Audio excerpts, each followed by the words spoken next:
주의 말씀 앞에 함께 섭니다. 이 부활의 아침에 참으로 예수의 부활이 나의 부활되어지는 놀라운 은혜가 있게 도와주시옵소서. 감사와 찬양을 드리며 예수 그리스도 이름으로 기도드렸습니다. 아멘. 오늘 말씀은 거꾸로 12절부터 보는 게 좀 낫겠다 싶어요. 12절 말씀 같이 보겠습니다. 그리스도께서 죽은 자 가운데서 다시 살아나셨다 전파되었거늘 너희 중에서 어떤 사람들은 어찌하여 죽은 자 가운데서 부활이 없다 하느냐. 고린도 교회에 보낸 서신이잖아요. 이 12절 말씀을 보게 되면 고린도 교회가 흔들리기 시작했어요. 이 고린도 교회는 워낙 우상이 팽배했던 도시에 세워지긴 했지만 그 믿음이 좋다고 참 소문났던 그런 교회였거든요. 근데 이제 그런 교회가 흔들리기 시작한 거예요. 고린도 교회가 흔들렸다는 얘기는 고린도 교회 성도들이 흔들렸다는 얘기겠죠. 그리고 고린도 성도들이 흔들렸다는 얘기는 고린도 성도들의 믿음이 흔들렸다라고 말할 수 있겠죠. 그들의 신앙과 믿음을 흔들어댄 게 어떤 걸까요? 다시 말씀을 보시면 그리스도께서 죽은 자 가운데서 다시 살아나셨다 전파되었거늘 하나님이 살아계시고 예수 그리스도가 십자가에서 확실히 죽은 뒤에 그리고 확실히 다시 살아나셨는데 하나님이 예수 그리스도가 안 살아난 것 같다라는 거죠. 예수 그리스도의 부활이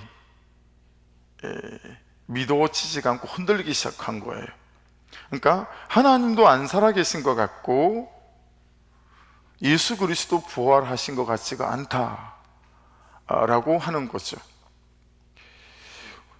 우리 가정을 보고 내 인생을 보고 내 존재를 보고 내 남편, 내 아내를 보면 도무지 하나님이 안 살아계신 것 같은데 라고 하는 거죠. 내 삶의 이런저런 사건을 볼 때 내가 원하지 않는 사건과 원하지 않는 삶의 형편들이 일어나는, 그리고 그 속에서 너무 힘들어하고 너무 고통스러워하는 서로를 보면서 하나님이 정말 살아계신 게 맞을까? 예수가 정말 부활하신 게 맞을까? 라고 하는 질문들이 일어나기 시작했다라고 하는 거죠. 다른 사람이 그를 볼 때 그가 예수를 믿는다는데 그에게 아무 일도 일어나지 않는 것 같은 거죠. 그거 충분히 이해하실 수 있죠? 여러분들이 제가 또 느끼는 바 아니겠어요? 내가 나를 볼 때도 내가 분명히 예수를 믿어요. 근데 나에게 아무 일도 일어나지 않는 것 같은 거예요. 근데 여러분 아십니까? 이런 경우는 대부분 복음에 대한 오해가 있는 경우가 많이 있습니다. 자, 1절로 돌아가 볼게요. 1절. 형제들아, 내가 너희에게 전한 복음을 너희에게 알게 하노니 이는 너희가 받은 것이요 또 그 가운데 선 것이라. 바울 사도가 예수님으로부터 받아서 고린도 교회에 전한 복음은 어떤 복음일까요? 요한복음 19장 30절인데 같이 한번 읽어보겠습니다. 시작.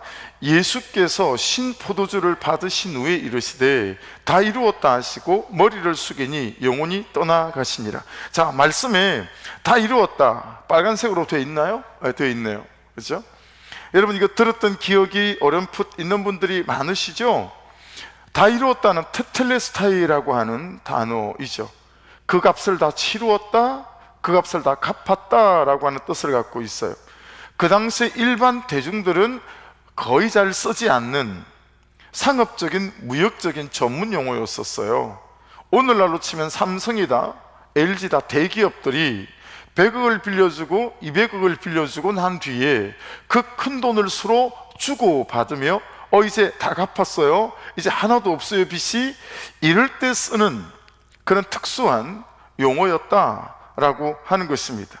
자, 그러면 예수께서 내가 다 이루었다, 테텔레스타이, 내가 다 갚았다 이렇게 말씀하시는 거잖아요. 여러분 예수께서 다 갚으신 게 무엇일까요? 여러분 이 다 갚았다라고 하는 말씀은 예수께서 십자가에 달리신 뒤에 하셨던 7마디의 말씀 중에 6번째 말씀이에요. 가상칠언이라고 한다잖아요. 6번째 마지막 아버지 내 영혼을 부탁합니다 라는 말씀, 7번째 말씀 직전에 하신 말씀이 이 다 이루었다 테텔레스타이거든요. 도대체 예수님은 뭘 다 갚았다고 말씀하시는 걸까요?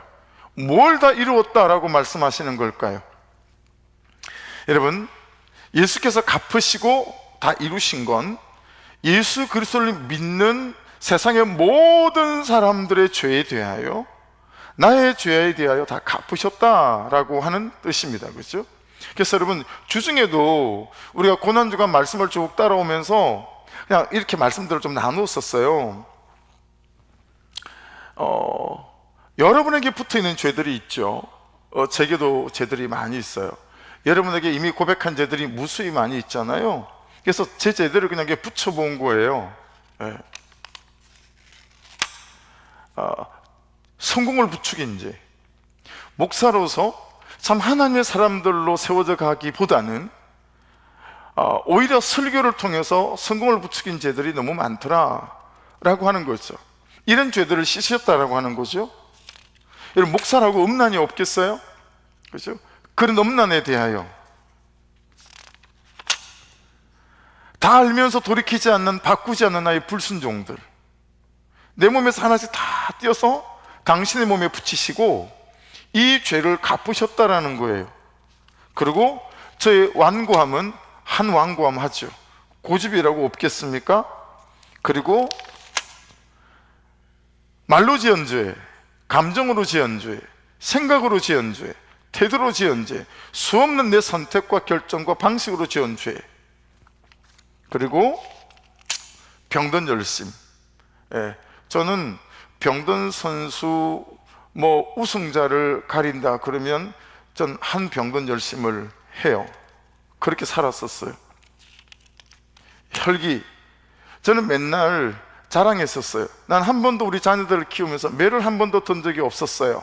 그랬더니 20살이 딱 된 우리 큰딸이 저에게 정확하게 27가지의 용서를 받기를 원했어요. 그 중에 하나가, 아빠는 강대상에서 매 들고 때리지 않은 것을 자랑처럼 말씀하시대요. 근데 매 안 들었다고 안 때린 건가요? 그 온 가정을 싸늘하게 만드는 그 어목한 말들과 그 냉혹한 분위기, 그것 또한 폭력 아닐까요? 이런 거죠. 여러분, 미워하는 죄, 그리고 판단하고 정죄하는 죄, 그리고 제 전공 과목 못마땅해 하는 거, 그리고 거짓말. 지난주에 아내한테 거짓말 한번 했어요. 그리고 다행히 감사하게 그동안에 거짓말한 게 없는 것 같아요. 영혼에 대하여 진심 없음. 하나님께서 내게 말씀하신 거예요. 야, 너 사역에 대해서, 일에 대해서 진심인 거 나 정말 인정하지만 넌 왜 그렇게 사람에 대하여 영혼에 대해 진심이 없니? 정말 부둥켜 안고 많이 울었던 죄이죠. 여러분, 이런 수많은 저의 죄들을 예수께서 당신의 몸에 붙이시고 죽으시고 너의 모든 죄를 내가 다 씻었다, 갚았다, 너 이제 죄 없어 라고 말씀하시고 죽으신 거죠. 혹시 저의 죄들을 고백한 것처럼 여러분들 중에 여러분들의 보태고 싶은 죄들은 혹시 없으십니까? 그래서 정말 예수의 죽으심과 함께 모든 죄가 싹 다 죽어지는, 혹시 장로님은 그런 죄 없으세요? 따라하지 마세요. 똑같아요. 저와 지금 같은 레벨에다가 두시는 거예요? 좋습니다. 혹시 한영 집사님은 어때요? 저랑 같이 보태고 싶은 죄 없으세요? 중독의 죄. 무슨 중독이 있는지는 모르나 중독이 있는. 김원주 집사님 어디 갔어요?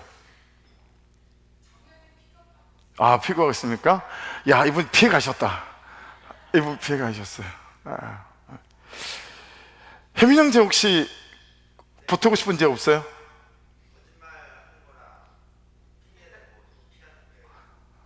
그렇게 착하게 생겨가지고 온 교회가 다 착하다고 알고 있는 저 사람이 거짓말의 죄를 보태고 싶대요. 여러분, 속지 마십시다. 얼굴 보고 속으면 안 돼요. 여러분들은 보태고 싶은 죄들이 있죠.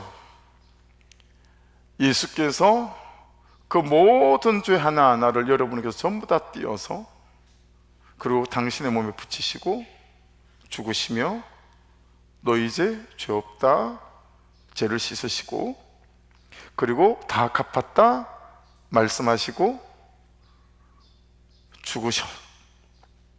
그래서 지금 우리가 나눈 나의 모든 허물과 죄를 다 갚으시고 씻으셨다 라는 말을 단 두 글자로 말하면 무엇이 되겠어요? 용서라고 하는 겁니다. 제가 십자가에서 용서되었다라는 거예요. 장로님이 십자가에서 용서되었다라는 거죠.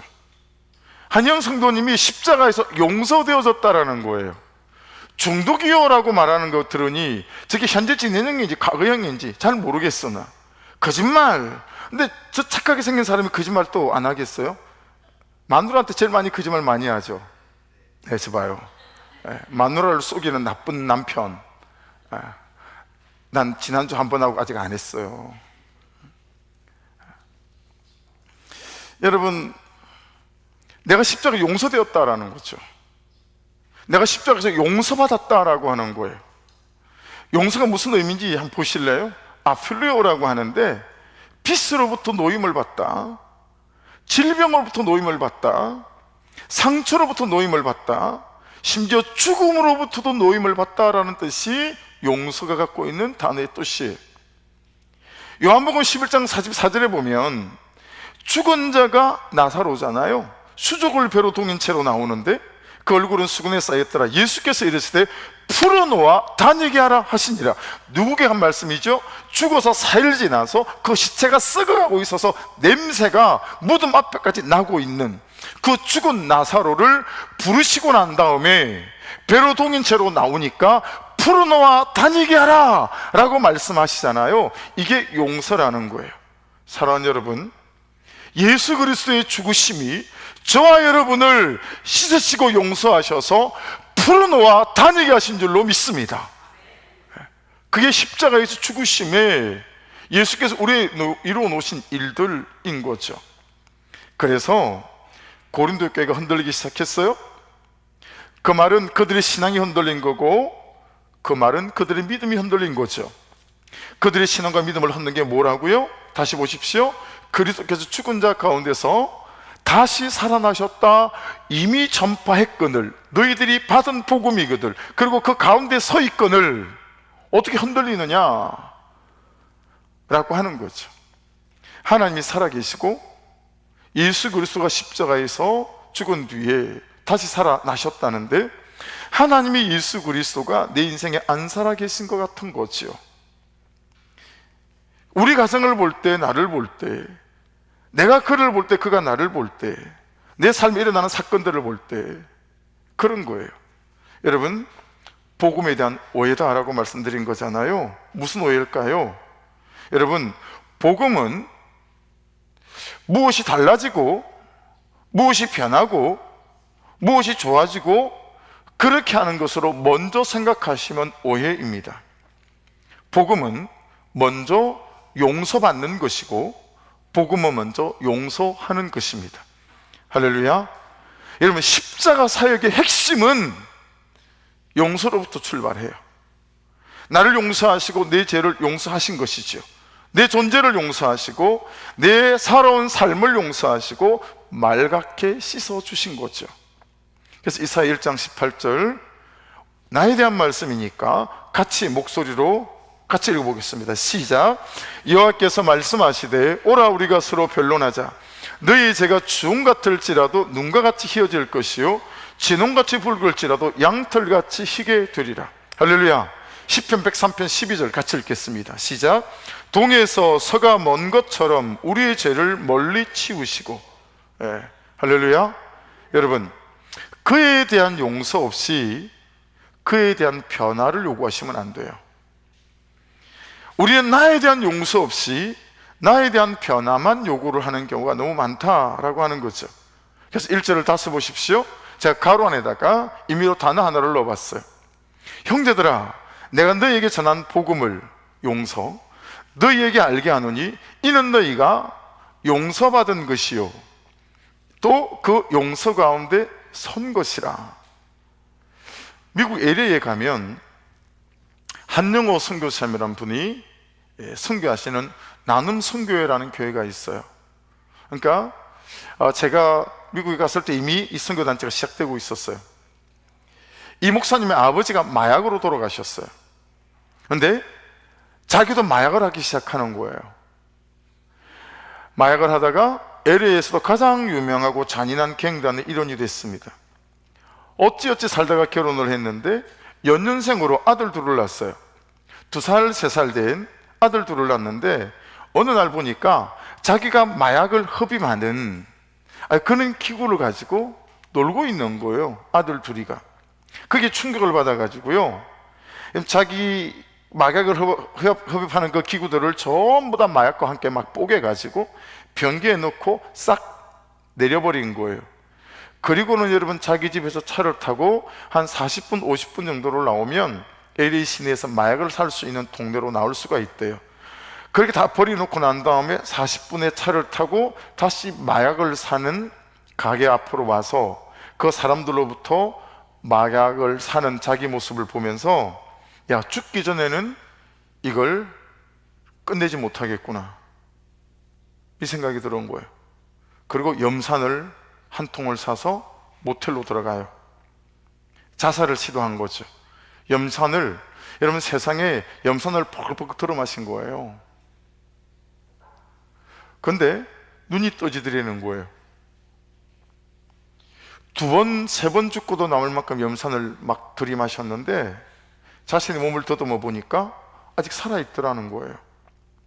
자신이 누워있는 주변을 보니까요, 흘린 염산 때문에 여러분 카펫이 오히려 염산에다 타고 옆에 있는 카펫이 다 타버렸어요. 흘린 염산 때문에. 그런데 자기 옷도 타고 카펫도 탔는데 자기 몸만 멀쩡하더라는 거예요.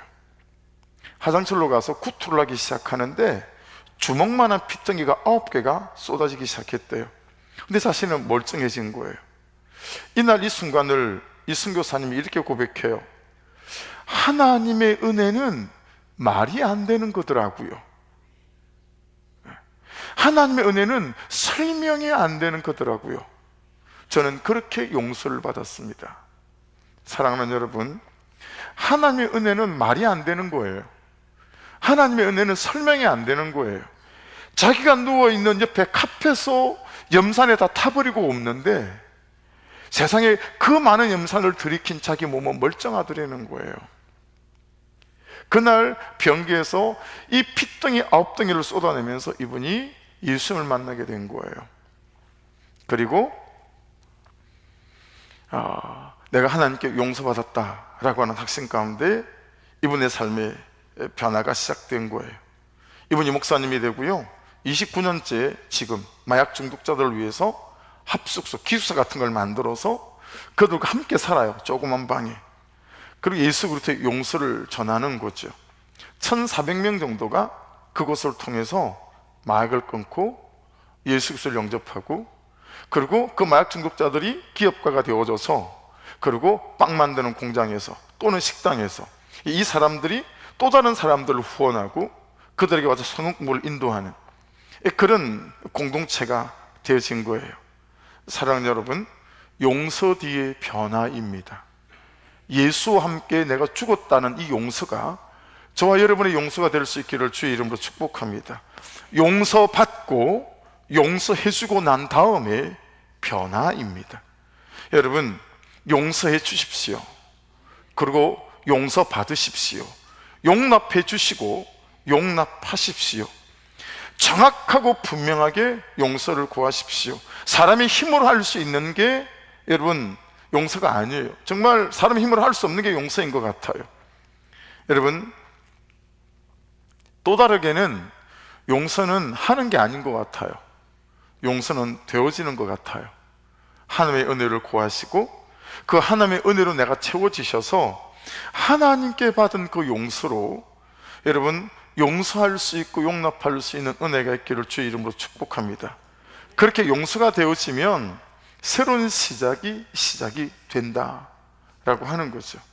한영호 선교사님이 하신 말씀 중에 기억에 남는 말 중에 하나가 마약은 끊는 게 아니고 마약은 안 하는 거랍니다. 여러분, 우리가 죄를 끊어낼 수 있을까요? 아니에요. 죄를 안 하는 거고 안 짓는 거죠. 그렇죠? 예. 여러분, 이 마약 중독자들은 부모님들을 같이 교육을 시켜야 된대요. 일주일에 한 번 부모님들을 모셔서 같이 교육을 받고 서로 토론하고 쉐어링도 하고 하는데, 이 부모님들 인터뷰하는 걸 이렇게 들었어요. 자녀들이 마약 중독자라는 사실을 알았을 때는 이미 늦은 경우들이 너무 많다라는 거예요. 정말 부모들이 피가 거꾸로 쏟는데요, 자기 자녀가 마약 중독자라는 사실을 알고 난 뒤에. 그러면 선교사님들을 찾아와서 통곡을 하는 것이, 내 아이를 이렇게 만든 것은 자신들이 정직하지 못해서 그렇다라는 거예요. 그렇게 통곡을 한대요. 처음 알았을 때 주변의 도움을 요청하거나 전문가를 찾거나 드러내고 밝히고 그러면서 방법을 찾아야 하는데, 절대로 아무한테도 말하지 않고 어떻게 자기들 힘으로 스스로 해보려고 한다라는 거예요. 오로지 내 딸, 내 아들이 마약을 하고 있다는 사실을 들키지 않으려고 거기에만 온 신경을 집중한다는 거예요. 그러다가 골든타임을 놓쳐버린대요. 마약을 하고 있는 아이의 부모들도 정직하지 못하고, 마약을 하고 있는 아이들도 그런 자신을 숨기면서 정직하지 못하고, 그 결국이 아이들의 존재와 삶을 평생을 마약 중독자로 살게 만든다라고 하는 거예요. 사랑하는 여러분, 우리의 연약함과 우리의 허물들이 참으로 말씀 안에서, 은혜 안에서, 목장 안에서 고백되어지고 나누어져서 함께 싸워가는 은혜가 있기를 주의 이름으로 축복합니다. 죄는 숨기는 것이 능사가 아니라, 이런 말 어른들이 하는 거 많이 들어보셨죠? 병은 알려야 고칠 수 있다고. 우리의 연약함과 허물도 그러합니다. 여러분, 야고보서 5장 16절 같이 읽겠습니다. 시작. 그러므로 너희 죄를 서로 고백하며 병이 낫기를 위하여 서로 기도하라. 의인의 간구는 역사하는 힘이 큼이니라. 너희 죄를 서로 고백하며 병이 낫기를 위하여 서로 기도하라. 의인의 간구는 역사하는 힘이 큼이니라. 여러분, 기도를 우습게 여기지 마십시오. 죄의 고백을 우습게 여기지 마십시오. 여러분, 목사를 해보고요, 그리고 주변에 기도하고 있는 집사님, 권사님들이 있고, 또 특별히 저를 위해 기도하는 아내가 있으니까요, 기도에 힘을 느낄 때가 정말 많이 있어요. 내 아내가 밤을 새워가며 기도할 때는 반드시 저에게 무슨 일이 일어나요. 하나님이 간섭하시고 역사하시는 일들이 일어나요. 그래서 전에 없던 은혜의 깊은 자리로 나아갈 때 처음에 몰랐어요. 왜 은혜인가 했죠. 그런데 시간이 지나면 알게 됐어요. 몇 번 경험을 해보니까, 야, 내 아내가 밤을 새워 기도할 때는 나에게 하나님께서 무슨 일을 행하시는 거구나. 아내의 기도는 여러분 남편을 정확히 세우고 살려요.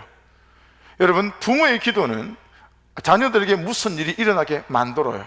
할렐루야.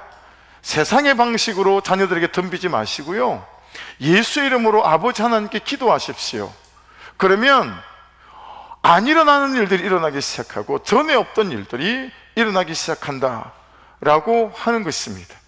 기도의 힘을 느낄 수 있어야 하고, 기도의 힘을 받을 수 있어야 하고, 죄의 고백들에 대한 여러분 이것들을 경험할 수 있어야 된다라고 하는 것입니다.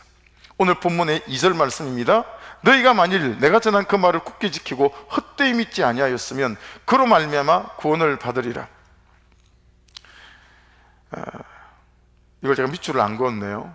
제가 밑줄을 걷는 것만 참하게 띄우거든요, 원고를 드릴 때. 근데 이것도 잊어먹었네요. 자, 여러분, 헛되이 믿지 아니하였으면, 그 말은 헛되이 믿었다는 얘기죠. 고린도 교회 성도들이 헛되이 믿었다, 이게 에이케피스토 에이메라는 단어인데 이런 뜻이에요. 무슨 뜻이냐면, 잘 들어보세요. 그게 내 안에 왔다는 것을 아무도 모른다, 이런 뜻을 갖고 있어요.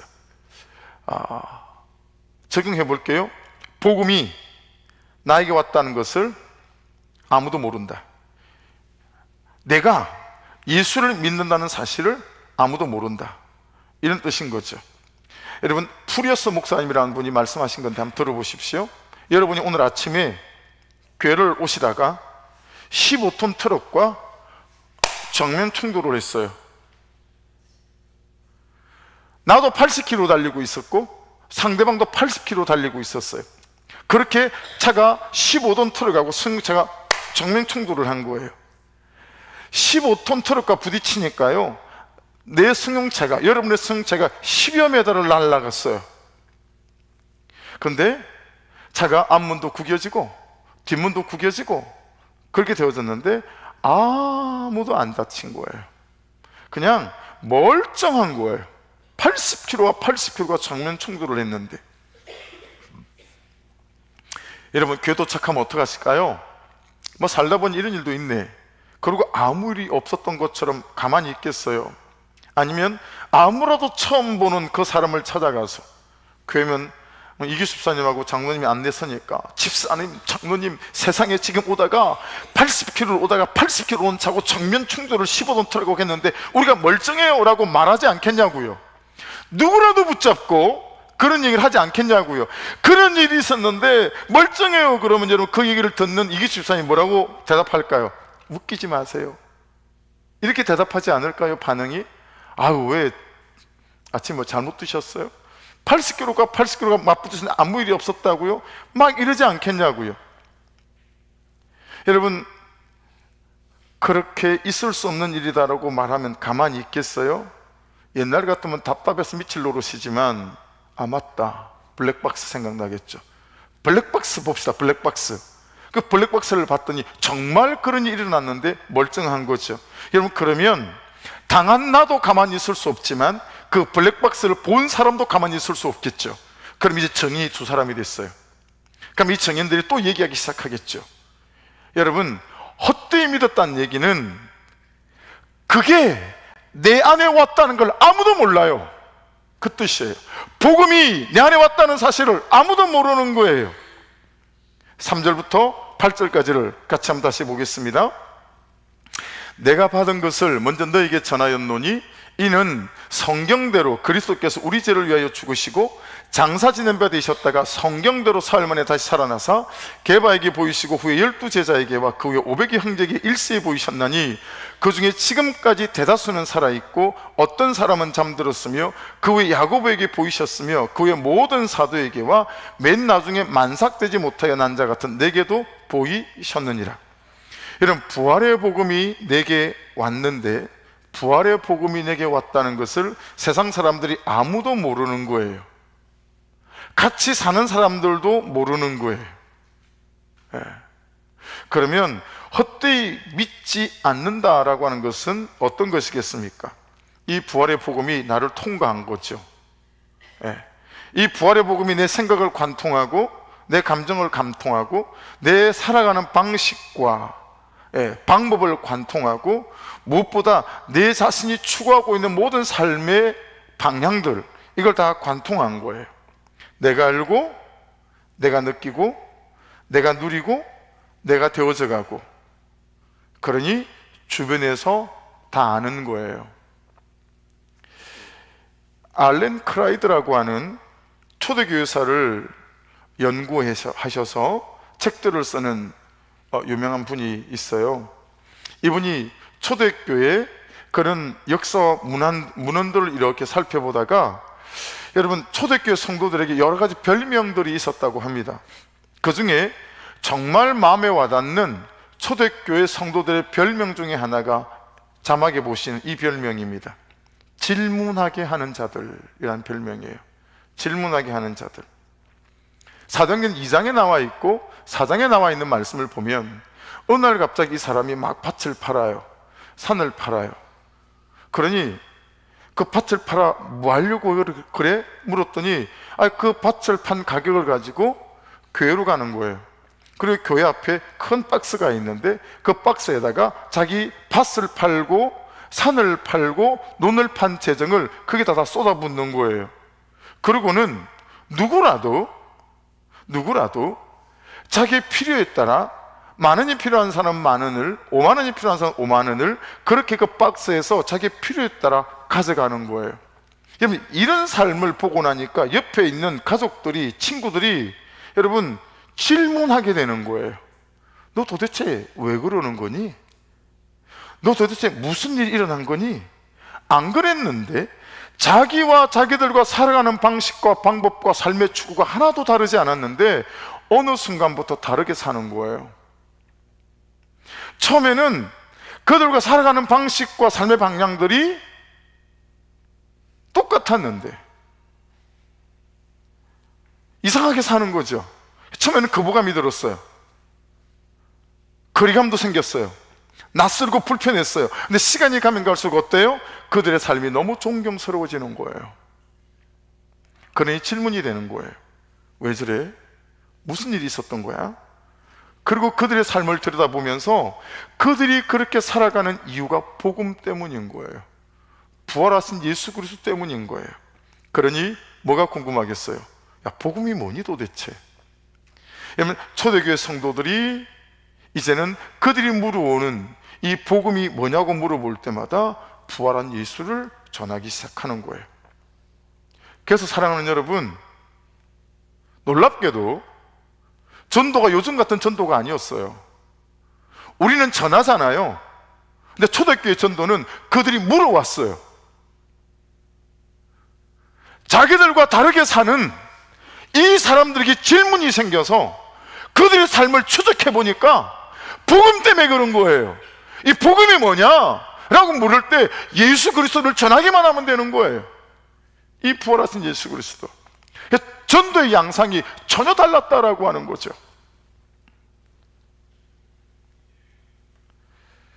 초대교회 성도들은 질문하게 하는 자들이었어요. 여러분, 요즘 여러분을 궁금해하는 분들이 계십니까? 자녀를 대하는 태도를 보며 야, 저 아빠는 어떻게 자녀를 저렇게 대할 수가 있을까? 자녀들을 쳐다보며 저 자녀는 어떻게 저렇게 부모님을 대할 수 있을까? 궁금해하는, 복음이 간통한 사람. 왜 그렇게 살아? 그냥 이혼해.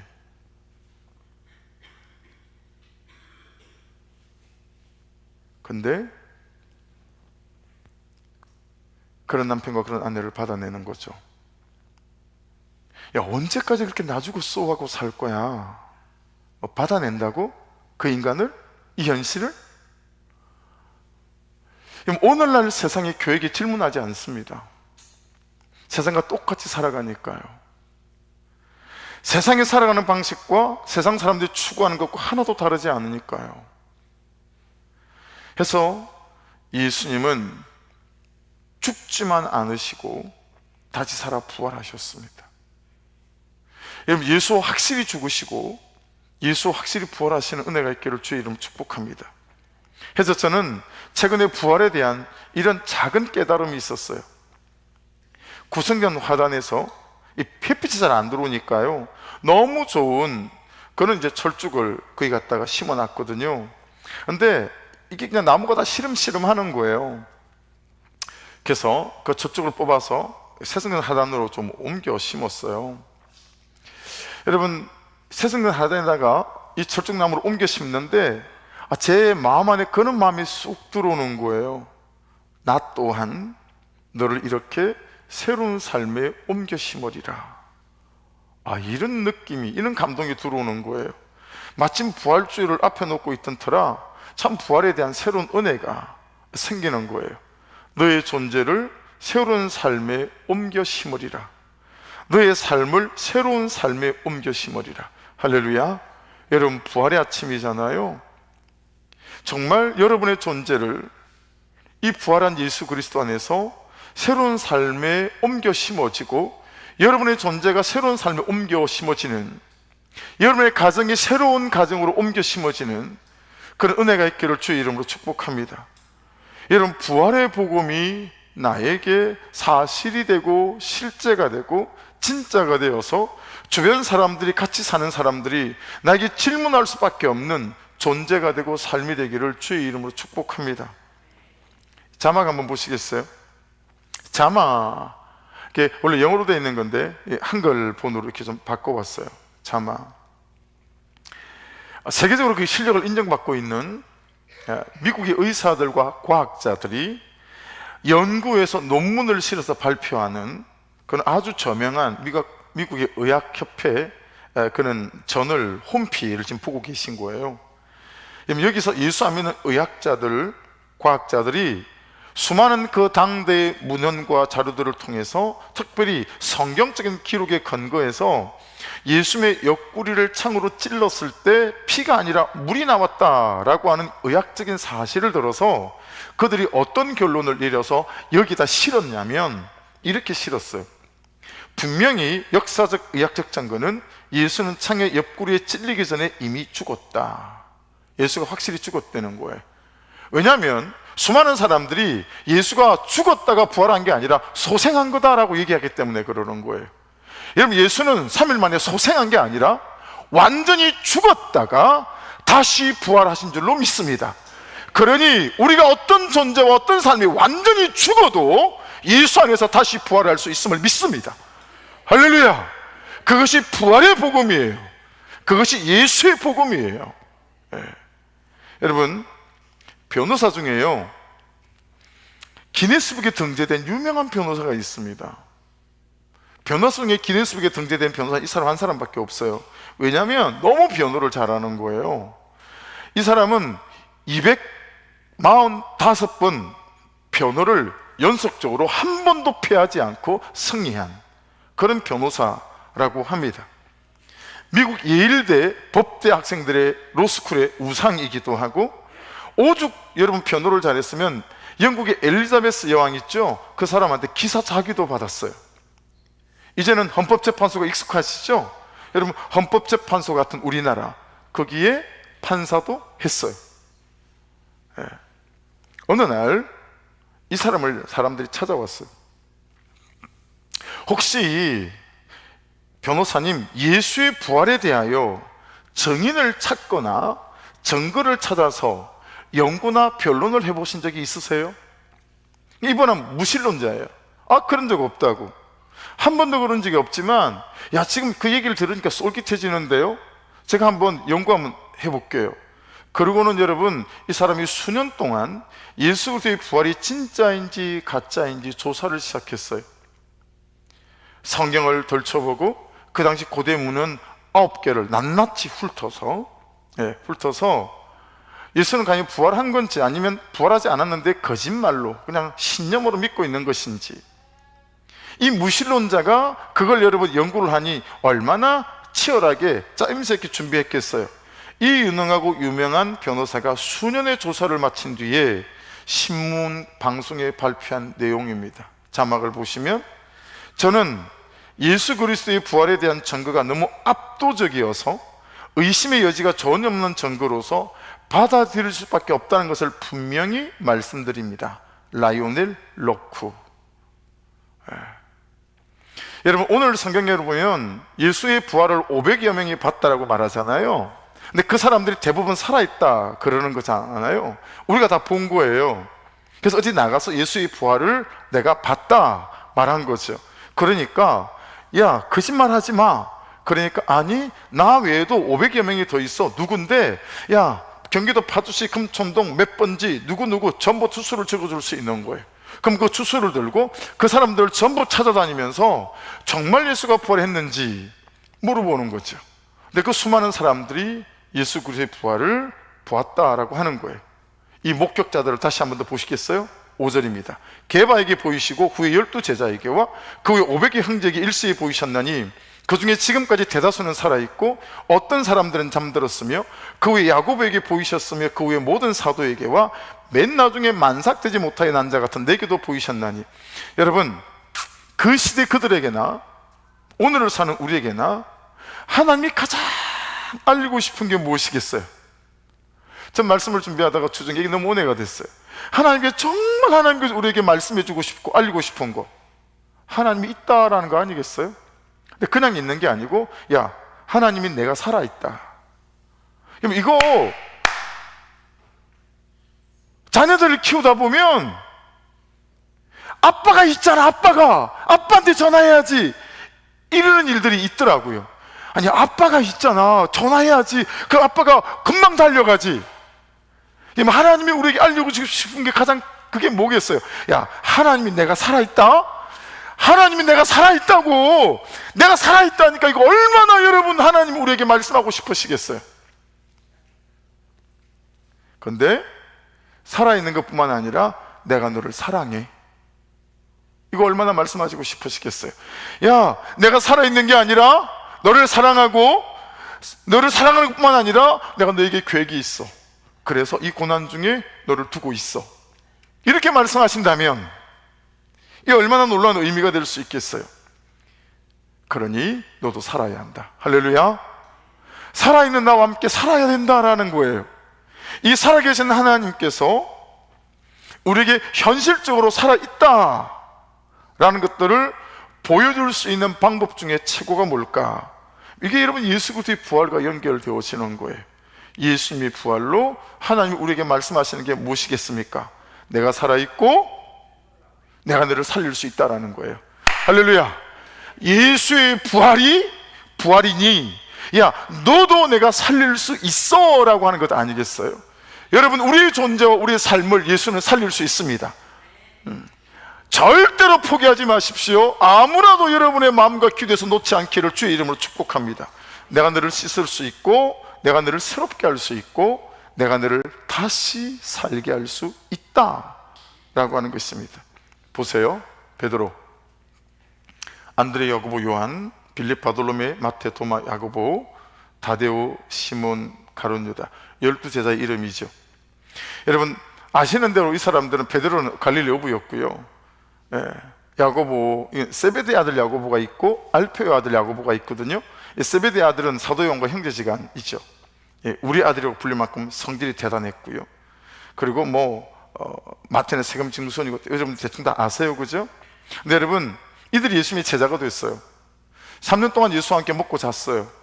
수없는 기적의 현장 속에 있었어요. 그런데요, 예수님이 붙잡히실 때 가룟 유다는 은 30에 예수를 팔아먹고 있었고요, 베드로, 요한은 예수님을 뒤따라갔거든요. 그런데 그 중에 베드로는 3번이나 예수를 모른다고 부인했죠. 여러분, 마가복음 14장에 보면 세상에 이런 말씀도 있어요. 한 청년이 벗은 몸에 배 혼이불을 두르고 예수를 따라가다가 무리에게 잡힘에 배 혼이불을 버리고 벗은 몸으로 도망하니라. 아무도 예수 그리스도의 십자가에 함께 나아갔던 사람이 없어요. 근데 이런 그들이 야고보, 서기 44년 예수님 돌아가시고 한 10년 있다가 헤롯 아그리빠에 의해서 목이 베어서 순교했습니다. 예수를 부인하지 않다가. 빌립, 서기 52년에 채찍질 당하고 십자가에서 예수님처럼 순교당했습니다. 마태, 서기 60년경에 예수 돌아가시고 한 20몇 년 있다가 복음을 전하고 에티오피아에서 목베임을 당하여 순교당했습니다.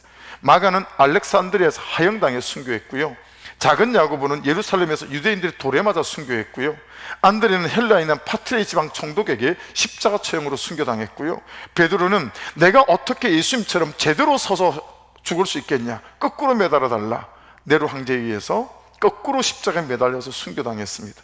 디데오는 AD 72년에 파사에서 십자가형으로 순교했고요, 도마는 인도에서 창으로 찔려서 순교해서 아직도 무덤이 그대로 있습니다. 시몬은 74년에 십자가에서 순교당했고요, 바울 사도는 네로 황제에 의해서 목이 칼로 베어서 순교했습니다. 이 사람들이 어떻게 이럴 수 있었겠냐고요. 주일학교에서 예수 그리스도의 부활을 배워서 누구한테 예수의 부활을 전해들어서, 그래서 여러분 목숨을 걸고 목이 잘려나가는데도, 여러분 일제시대 때 이 사진이 남아있는 게 있어요. 작두에다가 놓고 자르는데 옆에 목이 여러 개가 있어요.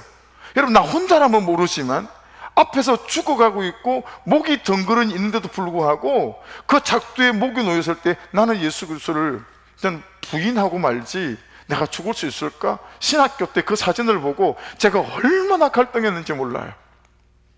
나는 저렇게 못 죽을 것 같다. 여러분 제자들이 어떻게 죽을 수 있었을까요?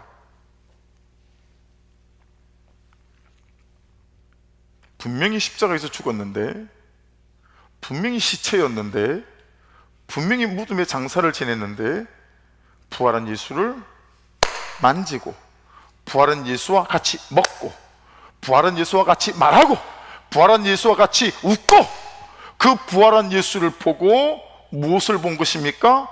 자신들의 부활을 본 것입니다.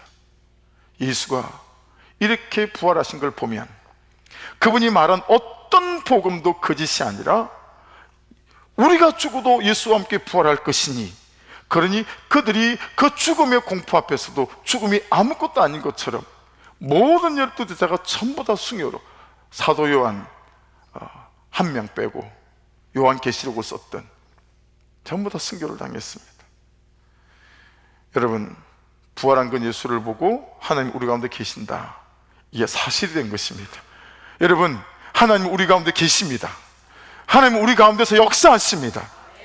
앞에서 말씀드린 미국 LA 나눔선교회 한영호 목사님이 방금 변기통에 뽀개버린 마약과 기구들, 그리고 물로 내려서 다 버린 다음에 집을 나와서 바로 40분 동안이나 자동차를 타고 마약을 사러 가서 마약을 사고 마약을 하고 있는 자신을 보면서 한 고백, 제가 자막에도 좀 띄웠어요. 마약은 죽어도 하지 말아야 하는데 죽어도 해야 돼요. 이게 이분의 고백이에요. 마약은 죽어도 하지 말아야 되는데 죽어도 해야 된다는 거예요. 그래서 여러분, 마약 중독에 걸린 아이들은 어디에서 마약을 준다 그러면 5시간, 4시간을 걸어간대요. 이 목사님이 선교하고 있는 그 앞에 메가드 공원이 있더라고요. 메가드 공원에 굉장히 큰 호수가 있어요. 그래서 여기서 저 끝까지 한 100m쯤 될까요? 150m쯤 될까요? 원형이? 지름이 그 정도 되는 것 같아요. 근데 그 호수 안에서 사람들 시체가 수십 구가 나왔다는 거예요. 왜 그렇게 된 줄 아세요? 어린 애들이 돈이 없으니까 마약을 달라고 그러면, 야, 헤엄쳐서 건너면 마약 줄게. 그리고 그 헤엄치고 건너가다가 죽은 아이들의 시신이 수십 구가 발견이 된 거예요. 마약은 죽어도 하지 말아야 되는데 죽어도 해야 돼요. 여러분, 죄가 그렇지 않습니까? 불순종이 그렇지 않습니까? 아내에게 참 악한 남편이 그러하고 남편에게 악한 아내들이 그러지 않습니까? 죽어도 안 해야 되는데 내 삶은 자꾸 죽어도 하고 있지 않습니까? 그렇죠? 여러분, 전 이 말이 무슨 뜻인지 죄의 유혹을 통하여 압니다. 여러분, 예수님의 부활은 이 모든 죄를 죽이고 이 모든 죄를 이기고 이 모든 죄를 고치고 이 모든 죄를 사하고 이 모든 죄를 밟아버리신 줄로 믿습니다. 그래서 제가 오른쪽에는 그런 걸 담았어요. 거룩. 하나님, 예수의 부활과 함께 저도 거룩함으로 부활되고 싶습니다. 이걸 담았어요. 두 번째는 뭘까요? 갈매기 그만 잡고 사람 낚는 어부. 제가 맨날 사람 낚는 어부를 그랬더니 딴짓만 하고 앉아 자빠져 있는 거예요. 그래서 하나님, 제가 예수의 부활과 함께 사람 낚는 어부로 제대로 좀 서게 도와주십시오. 여러분 기도해 주십시오. 예수의 부활이, 저는 1인 부활이 되기를 원합니다. 세 번째는 뭘까요? 절제. 하나님, 정말 제가 절제할 수 있는 사람이 되게 도와주십시오. 그 부활이 있기를 원합니다. 그 다음엔 이해와 용서와 용납. 겸손한 사람은 없다고 말하니까, 근데 겸손은 또 적었어요. 겸손한 한경만이지 겸손한 사람은 정말 없고, 박영선 목사님은, 남포교회 목사님은, 그 원로 목사님은 그러시더라고요. 성도들한테 목사가 창피해서 고개를 들을 수 없을 만한 그런 창피한 일을 골백 번을 당해도 목사는 겸손할 수 없다 해요. 사람은 겸손할 수 없대요. 그런데도 불구하고 예수의 부활과 함께하는 겸손한 자로 부활되고 싶습니다. 오직 말씀이 말씀하신 대로 순종하는 자로 부활되게 도와주시옵소서. 할렐루야. 감사를 3번 적었어요. 사람에 대한 애틋함, 그리고 하나님, 예수의 부활과 함께 저도 진실한 사람으로 부활되기 원합니다. 오직 하나님, 오직 영혼, 뭐 이런 걸 적어봤어요. 막 적다가 뭐 적을 게 많으니까 그냥 그만뒀죠. 사랑하는 여러분, 여러분들은 예수님과 함께 어떤 것들이 부활되고 싶으십니까? 가정이든 나 자신이든 내가 사랑하는 사람들이든, 그리고 나의 믿음과 나의 신앙생활에는 어떤 것일지라도 예수의 부활은 곧 나의 부활을 우리 하나님께서 약속하신 것이기에 이 부활의 아침에 예수와 함께 부활하시는 그 놀라운 은혜가 있기를 주의 이름으로 축복합니다. 이 일들을 위하여 정말 하나님 앞에, 아버지 앞에 서시고 말씀 앞에 서시며, 여러분 목장에서 깊이 내 삶을 잘 드러내고 잘 나누시며 복음이 지나가는 간통한 사람, 그래서 참 사람들이 찾아와 질문할 수밖에 없는 사람들로 세워지는 은혜가 있기를 주의 이름으로 축복합니다. 기도하겠습니다. 이 시간 주여 한번 부르고 기도하실 때, 아버지 아무도 저를 찾아와서 제게 묻지 않습니다. 왜 이렇게 사냐고, 어떻게 이렇게 살 수 있냐고, 네가 그런 사람이 아니었지 않냐고, 너의 태도와 성품이 얼마나 강팍하며 악했는데 어떻게 이렇게 된 거냐고 아무도 나를 궁금해하지 않고 나에게서 복음을 발견할 수 없는 연약함을 갖고 있습니다 라고 고백하며, 아버지 하나님 다 갚았다, 다 치루었다 하셨으니 아버지 나의 모든 죄가 십자가에 함께 죽는 역사가 있게 하시고, 참으로 예수의 부활이 나의 부활되어지는 역사가 있게 도와주셔서 그렇게 아버지 하나님 믿음으로 부활로 세워진 인생 되게 하여 주옵소서. 우리 주여 한번 부르고 같이 한번 기도드리겠습니다. 주여, 아버지 감사합니다.